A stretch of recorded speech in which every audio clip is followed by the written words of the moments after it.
Halo teman-teman semua, selamat datang di Mutmainah Story. Kisah ini terinspirasi dari sebuah kisah nyata dan dibuat untuk tujuan pembelajaran. Nama tempat karakter dalam cerita ini telah diubah demi menjaga privasi semua pihak. Segala kesamaan dan kejadian semua hanya kebetulan semata. Tonton sampai selesai biar tidak terjadi kesalahan paham.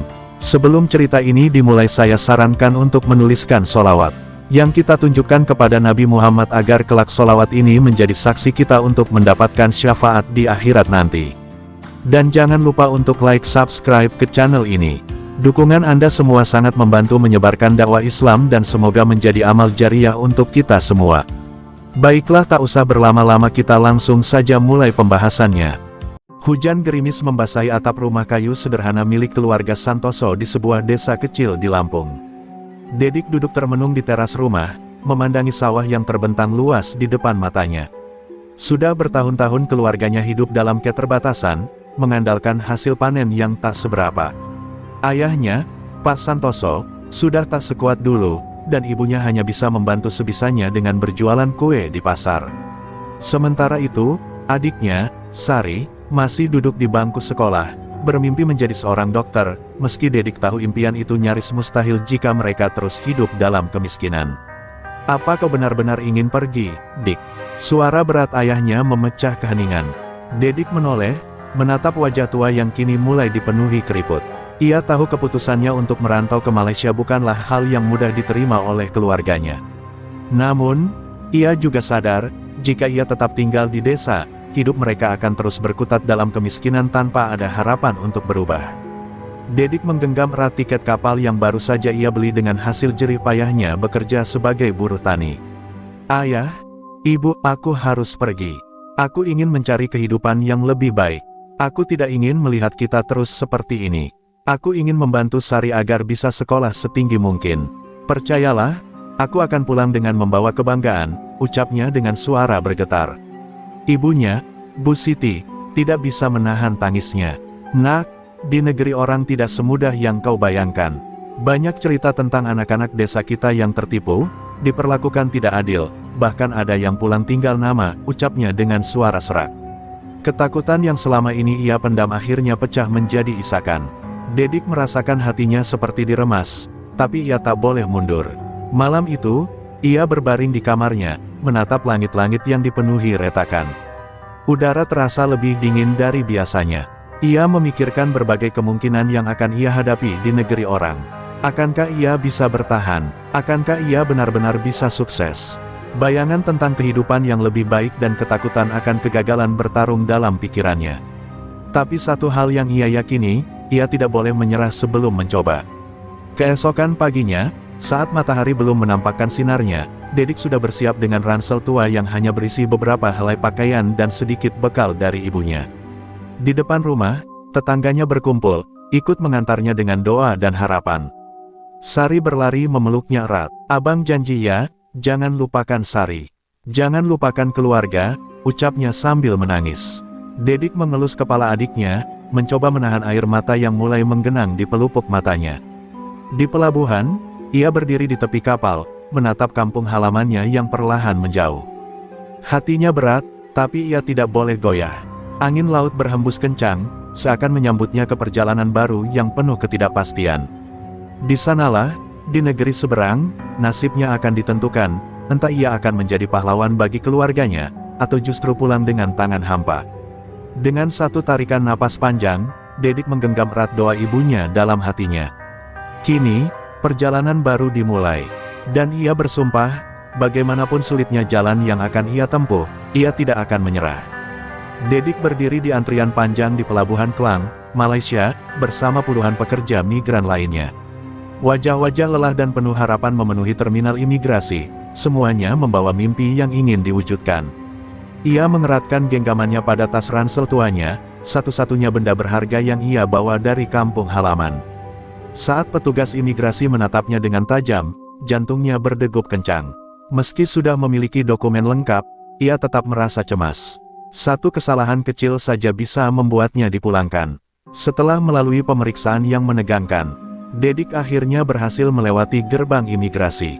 Begitu menginjakkan kaki di tanah Malaysia, ia mendongak ke langit. Langit di negeri ini sama seperti di kampungnya, tapi suasananya begitu berbeda. Gedung-gedung tinggi menjulang, suara kendaraan bersahutan, dan orang-orang berjalan cepat seakan tak punya waktu untuk menoleh ke sekeliling. Ini jauh dari kesunyian desanya yang penuh hamparan sawah. Untuk sesaat, Dedik merasa kecil dan asing. Ia menumpang bus menuju daerah tempat seorang kenalannya tinggal, seorang pria bernama Bang Jeffrey, yang sudah lama bekerja di Malaysia sebagai buruh bangunan. Saat tiba di kontrakan kecil yang sudah dipenuhi pekerja migran lain, Dedik disambut dengan sapaan hangat namun penuh kelelahan. "Selamat datang di Malaysia, Dik. Ini bukan tanah surga, tapi kalau kau kerja keras, kau bisa bertahan," ujar Bang Jeffrey sambil menepuk pundaknya.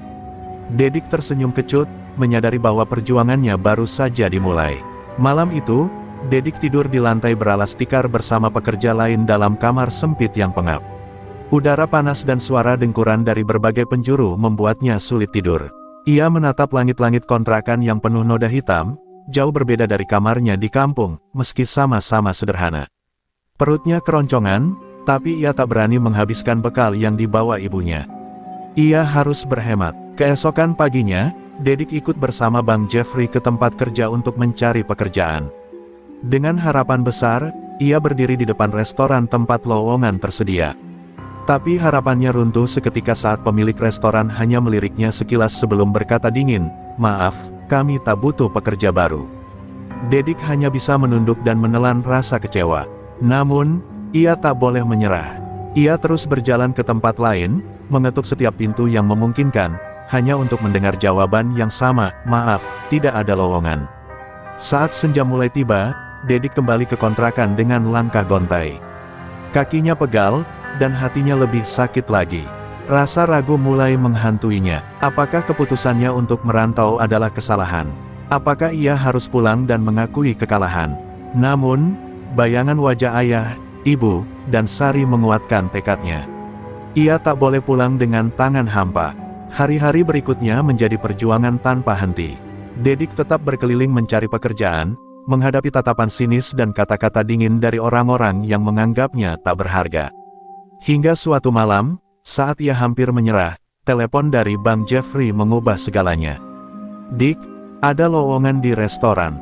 Tidak besar, tapi ini kesempatanmu. Besok pagi datanglah." Dedik merasakan dadanya sesak oleh harapan yang kembali menyala.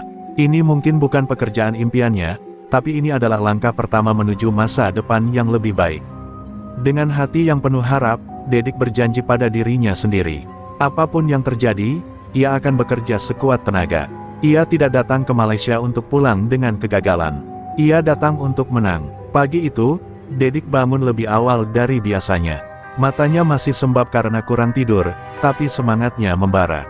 Hari ini adalah harapan baru, hari pertama ia akan bekerja di restoran tempat Bang Jeffrey mencarikannya pekerjaan. Dengan mengenakan kaos lusuh dan celana jeans satu-satunya yang ia bawa dari kampung, ia bergegas keluar dari kontrakan sempit itu. Hatinya berdebar, antara senang dan takut kalau pekerjaannya nanti lebih berat dari yang ia bayangkan, atau lebih buruk lagi, ia gagal lagi. Setibanya di restoran, Dedik disambut dengan tatapan dingin seorang pria bertubuh gemuk dengan wajah ketus. "Kau orang baru, nama?" tanya pria itu tanpa basa-basi. "Dedik, Pak," jawabnya dengan sedikit gugup. "Aku Mer Wong, pemilik restoran ini. Kau kerja di dapur, cuci piring, bersihkan lantai. Tak boleh malas, tak boleh lambat. Kalau kerja tak bagus, keluar."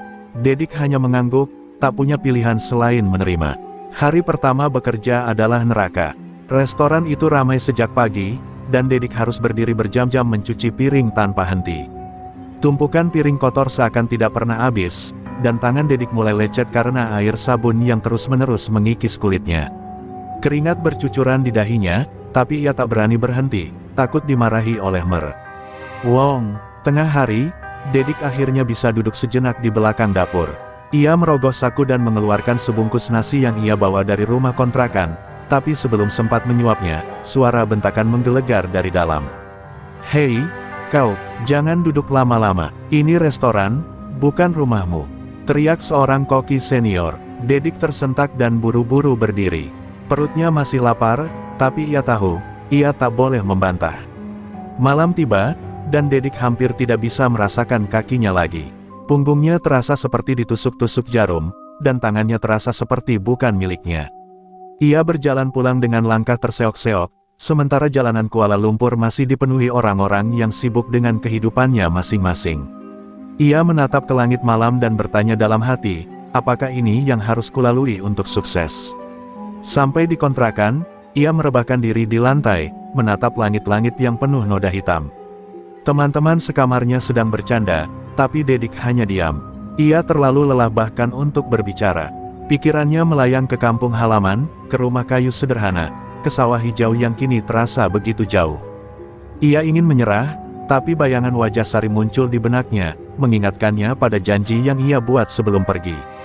Hari demi hari berlalu, dan Dedik mulai terbiasa dengan ritme pekerjaannya. Lecet di tangannya berubah menjadi kapalan, dan tubuhnya mulai menyesuaikan diri dengan kerja keras. Ia bekerja tanpa mengeluh, tanpa membantah. Bahkan ketika diperlakukan kasar oleh Koki atau dimarahi oleh Mer Wong karena hal-hal sepele, ia tetap bertahan. Suatu malam, saat restoran sepi, Mer Wong memperhatikannya dari jauh. Anak ini berbeda, gumamnya pelan. Tak banyak pekerja yang bisa bertahan lebih dari sebulan di dapurnya, tapi Dedik masih di sini, bekerja lebih keras dari siapapun. Mungkin, pemuda asal Indonesia itu punya sesuatu yang tak dimiliki orang lain, ketahanan dan tekad baja. Dan mungkin, ia pantas mendapatkan lebih dari sekadar mencuci piring. Panas dari dapur restoran semakin menyengat seiring berjalannya waktu.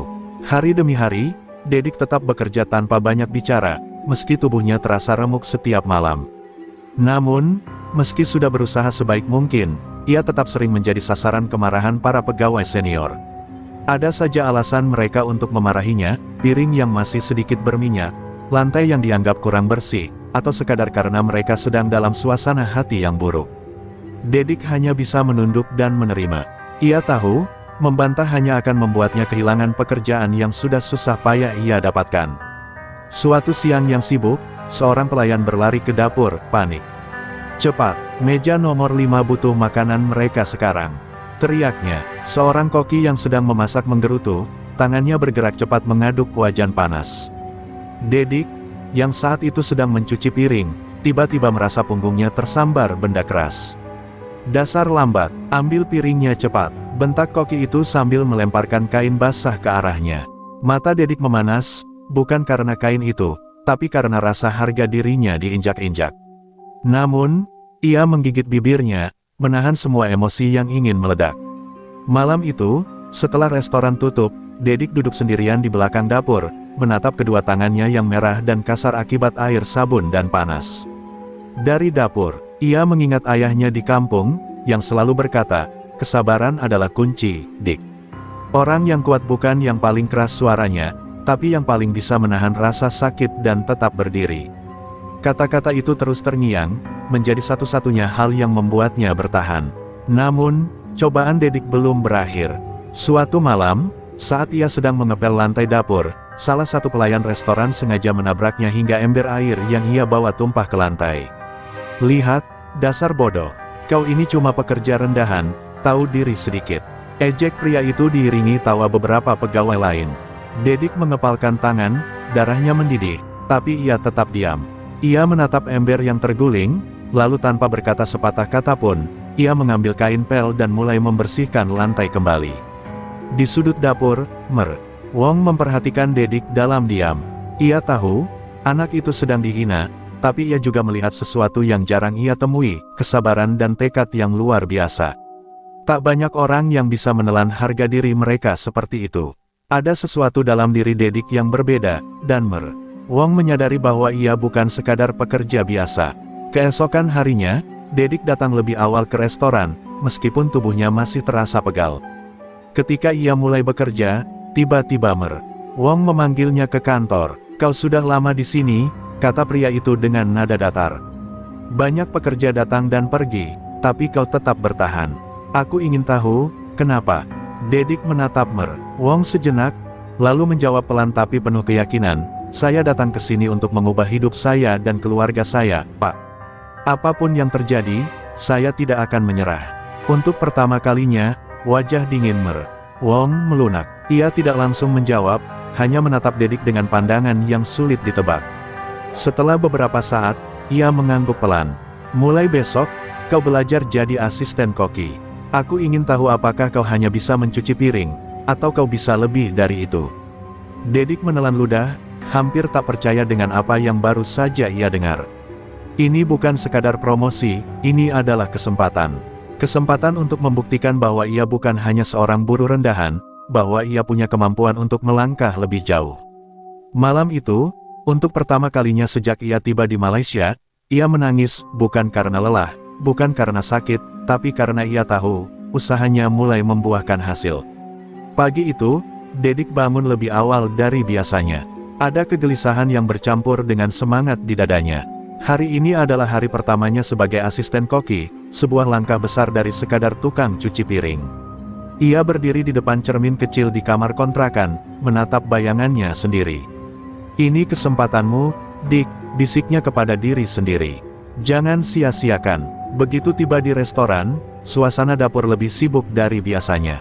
Suara pisau beradu dengan talenan, uap panas dari panci mendidih memenuhi ruangan, dan aroma rempah-rempah memenuhi udara. Wong menunjuk ke arah seorang pria bertubuh tinggi dengan wajah garang. Kau akan belajar dari Chef Lim. Jangan macam-macam. Kalau kau malas atau bodoh, kau keluar, katanya tanpa basa-basi. Dedik mengangguk cepat, meski jantungnya berdegup kencang. Chef Lim tidak langsung berbicara kepadanya. Pria itu hanya meletakkan sebungkus sayuran di depan Dedik dan berkata dingin, kupas ini. Cepat, Dedik mengambil pisau dan mulai bekerja. Tangannya yang terbiasa dengan air sabun kini harus menyesuaikan diri dengan pekerjaan baru yang lebih menuntut ketelitian. Namun, tak lama kemudian, bodoh. Bukan begitu cara mengupasnya, bentak Chef Lim, meraih pisau dari tangan Dedik dan menunjukkan cara yang benar. Dedik menelan ludah, merasa seperti anak kecil yang baru belajar sesuatu. Tapi ia tidak mengeluh, ia hanya mengangguk dan mencoba lagi. Hari-hari berikutnya penuh dengan bentakan dan teguran. Dedik tidak hanya harus belajar memotong sayur dengan cepat, tetapi juga harus memahami berbagai bahan masakan, cara mengolah daging, dan menghafal resep-resep khas restoran.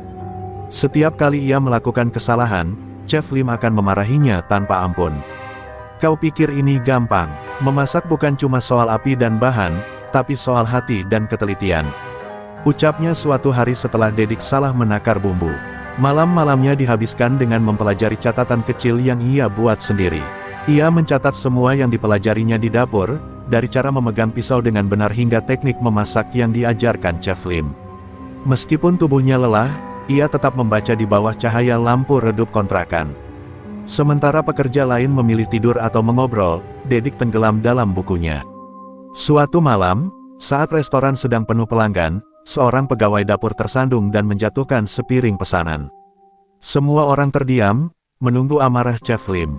Namun, sebelum pria itu bisa berteriak, Dedik dengan sigap mengambil alih, mengambil piring kosong, dan mulai menyusun ulang hidangan dengan cepat. Tangan dan pikirannya bekerja seirama, seperti yang selama ini ia pelajari.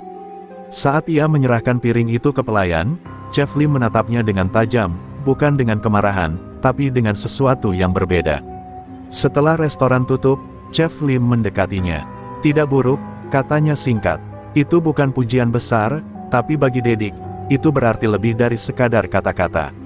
Itu adalah pengakuan, itu adalah bukti bahwa ia mulai diterima di dunia yang awalnya terasa begitu asing baginya. Malam itu, Dedik duduk di tangga belakang restoran, menatap langit Kuala Lumpur yang bertabur lampu kota. Ia menarik napas dalam-dalam dan tersenyum kecil. Perjalanannya masih panjang, tantangan masih banyak, tapi ia tahu satu hal, ia semakin dekat dengan impian yang ia kejar. Malam itu, restoran penuh sesak oleh pelanggan. Dapur menjadi medan pertempuran, suara pisau beradu dengan talenan, uap panas mengepul dari panci-panci besar, dan para koki bergerak cepat seperti mesin yang tak boleh berhenti. Dedik, yang kini mulai terbiasa dengan ritme kerja di dapur, ikut sibuk membantu. Keringat mengalir di pelipisnya, tetapi ia tak peduli. Ia hanya ingin membuktikan bahwa dirinya layak berada di sini. Namun, di tengah kesibukan itu, sebuah insiden terjadi. Saat Dedik sedang memotong daging dengan cepat, seseorang di belakangnya tersenggol, membuat tubuhnya sedikit kehilangan keseimbangan. Dalam sekejap, pisau tajam di tangannya meleset dan menggores telapak tangannya sendiri. Darah segar mengalir deras, menetes ke lantai dapur. Dedik terkejut, tetapi sebelum ia sempat bereaksi, Chef Lim sudah berdiri di hadapannya dengan tatapan tajam. "Kau mau menangis, atau kau mau terus bekerja?" Suara Chef Lim tegas, tanpa sedikit pun nada simpati. Dedik menggigit bibirnya, menahan nyeri yang menjalar di tangannya. Ia tahu ini adalah ujian. Jika ia menunjukkan kelemahan, ia bisa saja kehilangan kesempatan yang sudah ia perjuangkan. Dengan tangan yang gemetar, ia merobek selembar kain dari serbet dapur dan membalut luka itu dengan erat. "Saya lanjutkan, Chef," jawabnya pelan, tetapi penuh tekad. Malam itu, Dedik bekerja dengan satu tangan yang berbalut kain penuh darah. Setiap kali ia bergerak, rasa perih menyeruak, tetapi ia tak membiarkan itu menghentikannya. Para pekerja lain sesekali meliriknya dengan tatapan heran, sebagian kagum, sebagian lagi merasa iba. Namun, Dedik tidak peduli. Baginya, rasa sakit ini tak ada apa-apanya dibandingkan dengan janji yang ia buat pada keluarganya. Saat restoran akhirnya tutup, Dedik duduk lemas di tangga belakang, membuka perban darurat yang sudah berubah menjadi merah pekat. Ia menggertakkan giginya, mencoba menahan sakit. Tiba-tiba, sebuah suara terdengar di sampingnya. "Bodoh," gumam Chef Lim, meletakkan sebuah kotak obat di sebelahnya. "Kalau tanganmu infeksi, kau tak akan bisa bekerja." Dedik menatapnya, sedikit terkejut. Itu pertama kalinya Chef Lim menunjukkan sedikit kepedulian. Dengan hati-hati, Dedik mengobati lukanya sendiri. Chef Lim tidak mengatakan apa-apa lagi, hanya berdiri di sana, memperhatikannya dalam diam. Setelah beberapa saat, ia akhirnya berbicara, suaranya lebih lembut dari biasanya. "Aku pernah sepertimu dulu, bekerja di dapur dengan tangan berdarah, tidak ada yang peduli. Tapi satu hal yang kupelajari, dunia ini hanya memberi tempat bagi mereka yang cukup kuat untuk bertahan." Dedik mengangguk pelan. Malam itu, meskipun tubuhnya terasa lebih lelah dari sebelumnya, hatinya justru terasa lebih kuat. Ia mulai memahami bahwa perjalanan ini bukan hanya tentang kerja keras, tetapi juga tentang seberapa besar ia siap berkorban. Ia tak boleh menyerah, tidak sekarang, tidak selamanya. Dari kejauhan, lampu-lampu kota Kuala Lumpur masih bersinar terang, seolah membisikkan janji bahwa perjuangannya belum selesai. Tapi satu hal yang Dedik tahu, ia semakin dekat dengan impiannya. Satu langkah lagi, satu luka lagi, dan mungkin, suatu hari nanti, ia bisa benar-benar mengubah hidupnya. Waktu berlalu, dan Dedik semakin terbiasa dengan ritme kerja di dapur.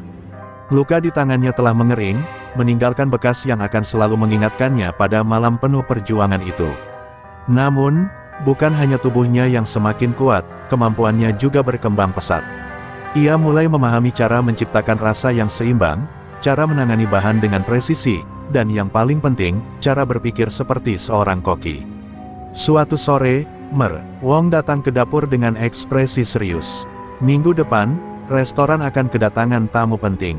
Seorang investor besar dari Hong Kong, katanya sambil menyapu pandangannya ke seluruh tim dapur. "Aku ingin semuanya sempurna." Suasana di dapur mendadak tegang. Semua orang tahu, ini bukan sekadar malam biasa. Jika mereka berhasil membuat tamu itu terkesan, restoran bisa naik kelas, dan itu berarti gaji serta posisi mereka juga bisa meningkat. Di tengah persiapan yang semakin ketat, Dedik mendapat kejutan yang tak pernah ia duga. Suatu malam, setelah semua pekerja lain pulang, Chef Lim memanggilnya ke dapur.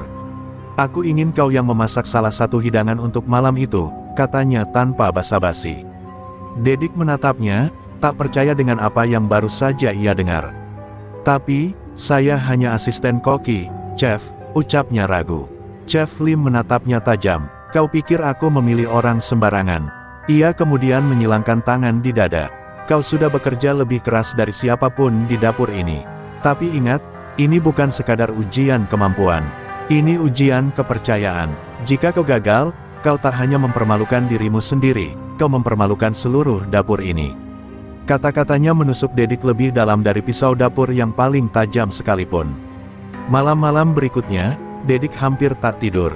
Ia mencoba berbagai resep, mengingat semua teknik yang telah ia pelajari, dan terus menyempurnakan hidangan yang akan ia sajikan. Setiap malam, ia meminta Chef Lim untuk mencicipinya, dan hampir selalu, pria itu hanya menggeleng dan berkata, belum cukup. Dedik nyaris putus asa, tetapi ia tahu, ia tak boleh menyerah sekarang. Hingga akhirnya, malam yang dinanti pun tiba. Restoran terlihat lebih mewah dari biasanya, dengan lilin-lilin elegan dan meja yang ditata sempurna. Investor dari Hong Kong itu duduk di meja utama, dikelilingi oleh tamu-tamu penting lainnya. Di dalam dapur, suasana semakin panas. Setiap hidangan harus keluar dalam waktu yang tepat, dengan rasa yang sempurna. Dan saat tiba giliran Dedik untuk menyajikan hidangannya, jantungnya hampir melompat keluar. Dengan tangan yang sedikit gemetar, ia meletakkan piringnya di hadapan investor itu. Seluruh restoran seakan menahan napas saat pria itu mengambil suapan pertama. Detik-detik yang berlalu terasa seperti sahabat bagi Dedik. Namun, ketika investor itu mengangguk pelan dan tersenyum tipis, seluruh dapur seakan meledak dalam kelegaan. Dedik hampir tak percaya, ia berhasil. Malam itu, setelah restoran tutup, Chef Lim menghampirinya. Kau melewati ujian ini, katanya singkat, tetapi kali ini, di matanya ada sesuatu yang tak pernah Dedik lihat sebelumnya, rasa bangga. Mulai besok, kau bukan lagi sekadar asisten. Kau bagian dari tim ini, Dedik. Air mata Dedik hampir jatuh. Ia tahu, ini bukan akhir dari perjuangannya, tetapi ini adalah langkah besar menuju mimpi yang selama ini ia kejar. Sejak malam penuh ketegangan itu, Dedik tidak lagi dipandang sebagai sekadar asisten koki. Ia kini benar-benar bagian dari tim dapur, bekerja sejajar dengan koki-koki lain yang dulu memandangnya sebelah mata. Namun, seiring dengan meningkatnya tanggung jawab, tekanan pun semakin besar. Setiap hari ia harus membuktikan dirinya layak berada di posisi ini, bahwa keberhasilannya malam itu bukan hanya keberuntungan semata. Pekerjaan di dapur semakin menyita waktu dan tenaganya. Ia sering pulang larut malam, kadang bahkan tidak sempat makan dengan benar. Setiap kali ia memejamkan mata di kontrakan sempitnya, ia langsung terlelap karena kelelahan. Namun, di balik semua kesibukan itu, ada sesuatu yang perlahan mulai mengusik pikirannya. Ia semakin jarang menghubungi keluarganya di kampung. Suatu malam, setelah selesai bekerja, ia akhirnya sempat membuka ponselnya dan menemukan beberapa pesan dari ibunya. Dedik, kapan menelepon? Ibu rindu suaramu. Pesan lain berbunyi, Nak, Sari sering bertanya kapan kau pulang. Apa kau baik-baik saja di sana? Dadanya tiba-tiba terasa sesak. Ia telah begitu sibuk mengejar impian hingga tanpa sadar mulai melupakan mereka yang selalu menantinya di rumah. Dengan tangan gemetar, ia menekan nomor ibunya. Begitu suara lembut itu terdengar di seberang, hatinya langsung mencelos. Ibu, maaf Dedik baru bisa menelepon, ucapnya lirih. Ibunya hanya tertawa kecil, meski Dedik bisa merasakan kerinduan yang tersembunyi di balik suara itu. Tak apa, Nak, ibu tahu kau bekerja keras. Yang penting kau sehat dan jaga diri. Percakapan itu tidak berlangsung lama, tetapi cukup untuk membuat Dedik termenung sepanjang malam. Ia telah mencapai titik yang dulu hanya bisa ia impikan, dari seorang tukang cuci piring menjadi koki yang dipercaya menangani hidangan di restoran ternama. Namun, apa gunanya semua itu jika ia mulai kehilangan bagian terpenting dari hidupnya? Beberapa hari kemudian, Wong memanggilnya ke kantor. Aku ingin mengirimmu ke cabang restoran kami di Penang. Gajimu akan lebih tinggi, dan kau bisa belajar lebih banyak di sana, kata pria itu sambil menatapnya tajam. Dedik terkejut. Ini adalah kesempatan besar, tapi itu juga berarti ia akan semakin jauh dari keluarganya, semakin tenggelam dalam dunia yang telah menyita hampir seluruh hidupnya. Malam itu, ia duduk di tangga belakang restoran, seperti yang sering ia lakukan saat pertama kali bekerja di sini. Ia menatap langit Kuala Lumpur yang dipenuhi cahaya, bertanya pada dirinya sendiri, apakah semua ini sepadan? Apakah impiannya masih sejalan dengan kebahagiaannya? Ataukah, tanpa ia sadari, ia telah mengorbankan sesuatu yang jauh lebih berharga? Dedik tahu, apapun yang ia putuskan, akan ada konsekuensi yang harus ia tanggung. Dan kini, ia berdiri di persimpangan jalan, harus memilih antara mengejar impian yang semakin tinggi, atau kembali mendekatkan diri pada rumah dan orang-orang yang mencintainya. Untuk pertama kalinya sejak ia menginjakkan kaki di Malaysia, ia merasa ragu, dan rasa itu jauh lebih menakutkan daripada apapun yang pernah ia hadapi sebelumnya. Malam itu, Dedik tak bisa tidur. Tawaran Wong mengisi pikirannya tanpa henti. Ia duduk di sudut kamarnya yang sempit, menatap dinding kusam yang selama ini menjadi saksi bisu perjuangannya. Pikirannya melayang ke kampung halaman, wajah ibunya yang penuh kasih, suara riang sari, dan aroma tanah basah setelah hujan di tanah kelahirannya. Hatinya semakin gelisah. Ia ingin sukses, tetapi apakah kesuksesan itu harus menjauhkannya dari keluarga? Keesokan harinya, sebelum restoran buka, Dedik memberanikan diri menemui Mer. "Wong, terima kasih atas kepercayaannya, Pak," ucapnya hati-hati. "Tapi saya ingin pulang ke Indonesia. Saya sudah terlalu lama jauh dari keluarga." Ruangan mendadak hening. Wong menatapnya lama, lalu menghela napas. "Kau pekerja keras, Dedik. Aku tak akan menahanmu. Tapi ingat, dunia tak selalu memberi kesempatan kedua." Setelah pertemuan itu, Dedik kembali ke dapur dengan perasaan campur aduk. Ia melihat wajah-wajah yang selama ini menjadi bagian dari hidupnya, Chef Lim yang keras, para pekerja dapur yang dulu meremehkannya, lalu perlahan menerima keberadaannya. Ia sadar, meninggalkan tempat ini tidak akan mudah. Tetapi ada sesuatu yang lebih penting yang menunggunya di rumah. Malam itu, ia mengemas barang-barangnya yang tidak seberapa banyak. Kontrakan kecil yang dulu terasa begitu asing, kini terasa begitu akrab. Ia duduk sejenak di tepi tempat tidur, mengingat kembali perjalanan panjangnya. Ia datang ke Malaysia dengan harapan besar, mengalami penderitaan, belajar dari nol, hingga akhirnya diakui. Dan kini, ia memilih untuk meninggalkan semua itu demi sesuatu yang lebih berharga, keluarga. Hari keberangkatannya tiba, beberapa pekerja restoran datang melepasnya, termasuk Chef Lim. Pria itu tidak banyak bicara, hanya menyodorkan sesuatu ke tangannya, sebuah pisau dapur yang tajam dan berkilau. Pisau ini bukan hanya alat, ia adalah simbol dari kerja keras dan ketelitian, kata Chef Lim dengan suara berat. Gunakan dengan baik. Dedik menggenggam hadiah itu erat-erat. Ia tahu, ini adalah bentuk penghormatan tertinggi dari pria yang dulu selalu membentaknya tanpa ampun. Dalam perjalanan menuju bandara, Dedik melihat gedung-gedung tinggi Kuala Lumpur untuk terakhir kalinya. Kota ini telah mengubahnya, menempa dirinya menjadi lebih kuat. Namun, di balik semua itu, ia sadar bahwa bukan kota ini yang membuatnya bertahan, melainkan impian dan cinta untuk keluarganya.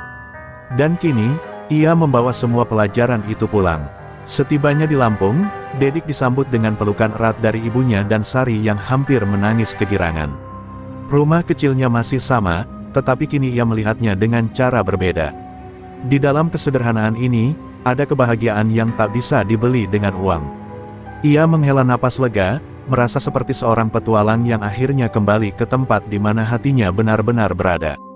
Namun, kepulangannya bukanlah akhir dari segalanya. Ia sadar, perjuangan belum selesai.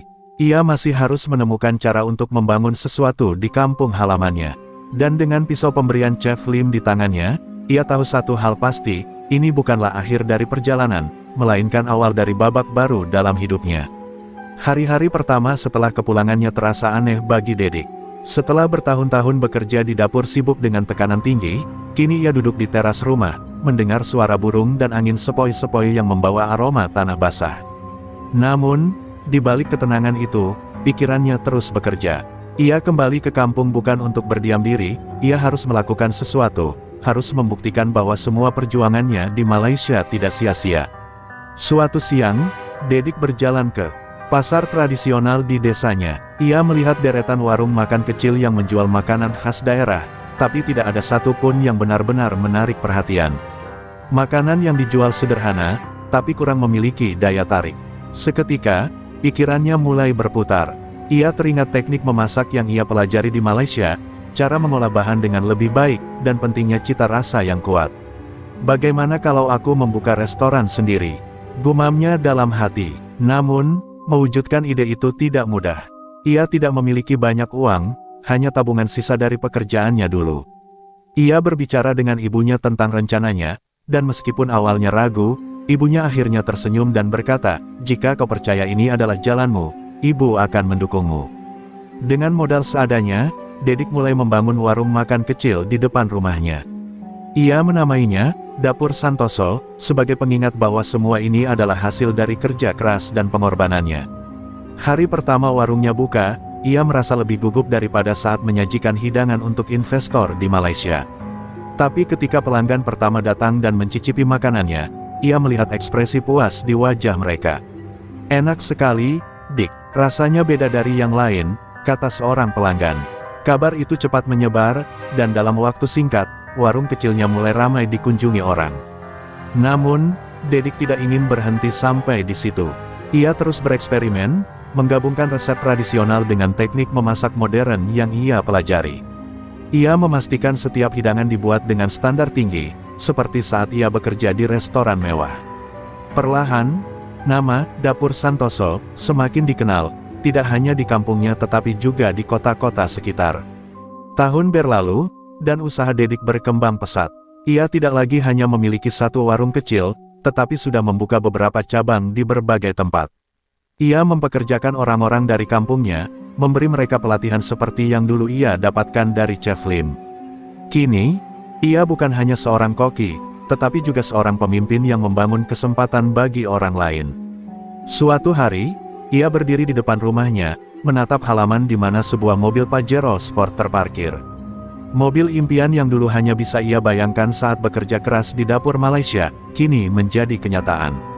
Tapi lebih dari itu, ia merasa bangga bukan karena mobil atau kesuksesannya, tetapi karena ia telah membuktikan bahwa impian bisa terwujud jika diperjuangkan dengan kerja keras dan ketekunan.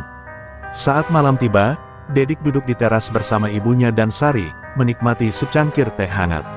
Ia menatap langit penuh bintang, mengingat semua yang telah ia lalui, dari cuci piring di Malaysia, luka-luka di dapur, hingga akhirnya pulang sebagai seseorang yang lebih kuat.